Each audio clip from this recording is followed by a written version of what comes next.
Paano gawin tong halftone text effect sa Adobe Illustrator? Let's go!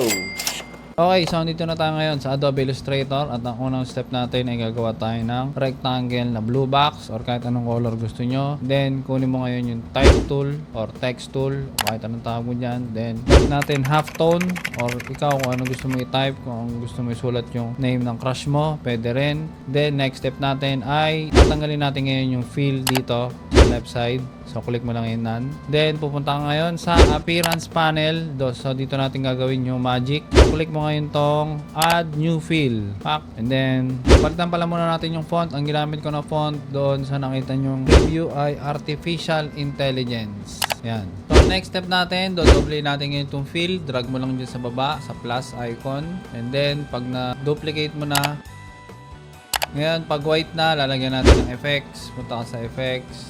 Click, path, offset path, and then gaya nyo na lang ito setting ko. -4 dahil kailangan natin makita yung black sa likod. So parang magkikreate tayo ng stroke na effect. Then ang susunod na step, duplicate mo ulit to, yung fill sa baba. Drag mo ulit dyan. And then, ito nasa pinakababa, lalagyan natin ngayon yan ng transform effect. Punta ka ulit sa effects, tapos distort and transform, and then transform. Tapos, remove mo yung horizontal ng 1 pixel, then yung vertical 1 pixel, then yung angle, okay na yan. Tapos, ang copy, 100. Yan, magkakaroon na tayo ng shadow.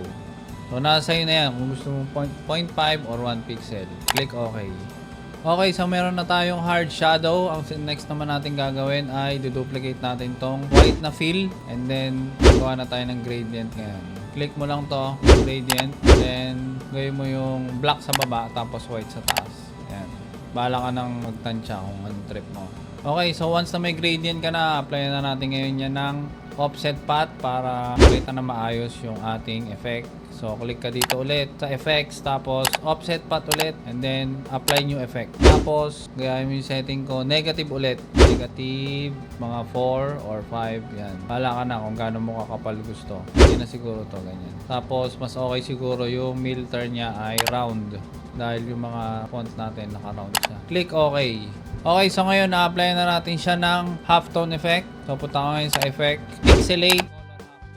Then, makikita mo yung settings dito. So, itong max radius, ibig sabihin yan, mas mababa yung radius, ibig sabihin mas maliliit yung mga bilog.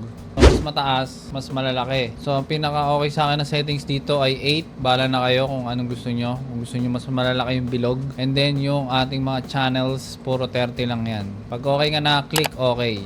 Yan, meron na tayong halftone effect. So, pwede mong i-adjust yan gamit yung gradient. Kung gusto mo medyo dito lang sa baba. Yan. So, bahala na kayo. Pwede nyo rin experiment kung ano gusto nyo setting. Halimbawa, mas malalaki yung radius or mas mababa tong degrees. Yan. 20. Click OK.